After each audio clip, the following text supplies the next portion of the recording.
Baik, bismillahirrahmanirrahim. Assalamualaikum warahmatullahi wabarakatuh. Perkenalkan, kami dari kelompok 2 kelas reguler C 2019 Jurusan Kesehatan Masyarakat Fakultas Kesehatan Masyarakat Universitas Haleo akan mempresentasikan hasil dari diskusi kami mengenai jurnal yang telah kami temukan, yakni dengan judul Analisis Kedalaman dan Kualitas Air Tanah di Kecamatan Sipatana, Kota Gorontalo berdasarkan parameter fisika dan kimia yang ditulis oleh Permana dan Aang Panji. Nah, selanjutnya saya akan memperkenalkan anggota kelompok kami, yakni pertama saya sendiri Ramadhani Kalsum dengan NIM akhir 179, selanjutnya adalah Nurul Fitriana Mardan dengan NIM akhir 17, Aldalika dengan NIM akhir 226, Triwahyu Nurul Atfa dengan NIM akhir 203, dan Asar dengan NIM akhir 234. Untuk mengefisienkan waktu, selanjutnya saya serahkan kepada pemateri pertama untuk mempresentasikan.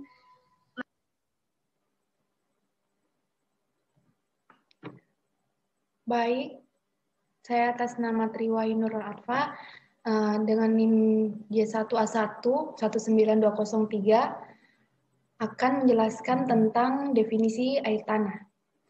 Air tanah adalah sumber yang bagus untuk sumber air bersih untuk pemanfaatan berkelanjutannya. Penyaringan alami melalui tanah dan sedimen membuat air tanah bebas dari kotoran organik. Selanjutnya, letak geografis. Kecamatan Sipatana secara geografis terletak paling utara Kota Gorontalo, yang berbatasan langsung dengan Kabupaten Gorontalo dan Kabupaten Bone Bolango.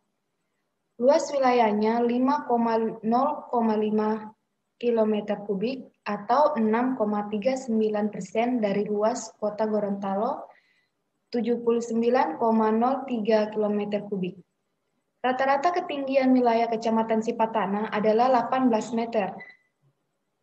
Kecamatan Sipatana terdiri dari 5 kelurahan, yakni Bulotada Barat, Bulotada Timur, Molosifatu, Tanggi Kiki, dan Tapa.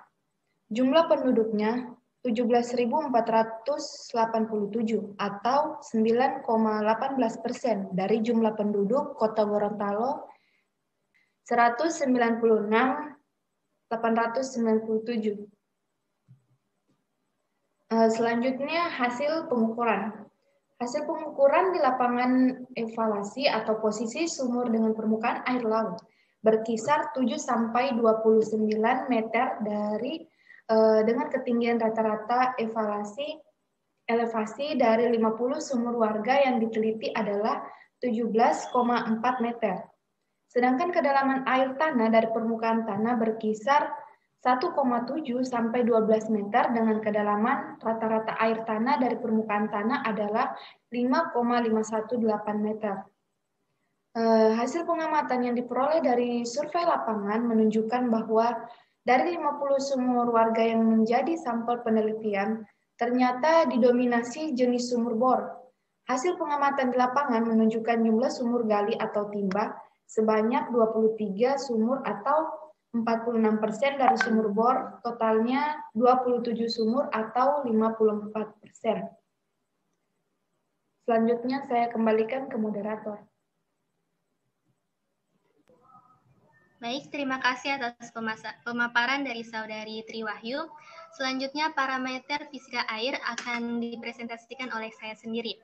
Jadi, secara umum, ada 5 keadaan fisika air tanah yang berhasil diamati pada tahap pertama, yaitu terdapat 42 sumur atau 84% air tanah diambil dari sumur warga, menunjukkan tidak berbau, tidak berasa, dan jernih.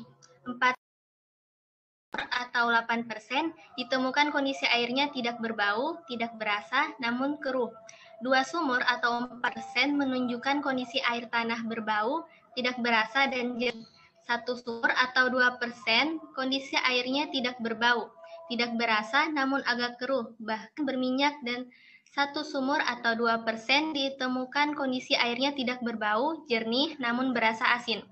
Hasil pengamatan parameter fisika air tanah pada tahap kedua menunjukkan bahwa dominan dari air tanah yang diambil dari sumur warga menunjukkan warna agak kekuningan dan terdapat endapan warna coklat sebanyak 26 sumur atau 52%. Sedangkan 24 sumur atau 48% menunjukkan kondisi airnya jernih dan tidak ada endapan. Analisis dari pengamatan parameter fisika air tanah di dua tahapan tersebut dapat perbedaan mencolok, yakni pada tahap pengamatan pertama, dominan kondisi air tanahnya tidak berbau, tidak berasa dan jernih, jumlahnya 40 sumur atau 84%. Namun pada tahap pengamatan kedua justru terjadi sebaliknya, yaitu dominan, yakni kondisi air tanahnya agak kekuningan dan terdapat endapan warna coklat sebanyak 26 sumur atau 52%. Sedangkan kondisi air tanah yang jernih dan tidak ada endapan hanya 24 sumur atau 48%. Interpretasi yang bisa ditarik bahwa pada pengamatan pertama, saat air tanah diambil, jernih sebanyak 42 sumur atau 84% mengalami perubahan secara fisika karena turun menjadi hanya 24 sumur atau 48%. Artinya ada 18 sumur atau 36% yang berubah secara fisika. Kondisi air tanah yang berubah terdapat endapan warna coklat menjadi indikasi awal untuk dilakukan tindak lanjut analisis laboratorium, di mana berdasarkan Permenkes pada tahun 2010, kadar maksimum yang diperbolehkan untuk TDS yakni 1000 mg per liter atau air minum dan 1500 mg per liter untuk air bersih. Endapan ini bisa jadi terbentuk karena setelah sampel air didiamkan selama 1 kali 24 jam, senyawa yang tadinya tersuspensi air akhirnya terendapkan. Sekian materi mengenai parameter fisika air. Selanjutnya saya serahkan kepada pemateri berikutnya. Baik, saya Nurul Fitriana Mardan akan menjelaskan pemanfaatan air. Hasil pengamatan pada saat survei lapangan dan wawancara warga untuk pemanfaatan air tanah di 50 terdapat 5 macam pemanfaatan air. Dominan pemanfaatan air tanah dari sumur warga yang untuk dipakai kebutuhan sehari-hari yakni untuk air minum dan MCK sebanyak 34 sumur atau 68%. Pemanfaatan air tanah berikutnya untuk MCK kecuali air minum sebanyak 7 sumur atau 14%, 5 sumur atau 10% pemanfaatan airnya hanya untuk mencuci, dan 3 sumur atau 6% airnya hanya digunakan untuk mandi, dan 1 sumur atau 2% airnya tidak digunakan warga. Selanjutnya saya kembalikan kepada moderator. Baik, itulah tadi pemaparan mengenai pemanfaatan air. Berikutnya mengenai parameter kimia air. Selanjutnya saya serahkan kepada pemateri. Terima kasih kepada moderator. Saya atas nama Asar. Saya akan membahas tentang parameter kimia air. Hasil pengamatan parameter fisika air tanah pada 50 sumur warga baik pada tahap pertama maupun tahap kedua dikombinasikan pemanfaatan untuk keperluan sehari-hari. Seperti air minum, maka perlu dilakukan analisis laboratorium untuk parameter kimia. Analisis parameter kimia dilakukan di UPTD Instalasi Laboratorium Kualitas Air Dinas Kabupaten Gorontalo. Parameter kimia yang dianalisis kelayakannya yakni kandungan arsen, besi, dan nitral. Hasil analisis laboratorium untuk parameter kimia yaitu sampel air, tanah secara kimia memenuhi syarat untuk air minum. Kandungan arsen sebesar 0 mg per liter. Memenuhi syarat karena kandungan maksimum 0,05 mg per liter. Kandungan besi sebesar 0,08 mg per liter. Memenuhi syarat karena kadar maksimum 0,3 mg per liter.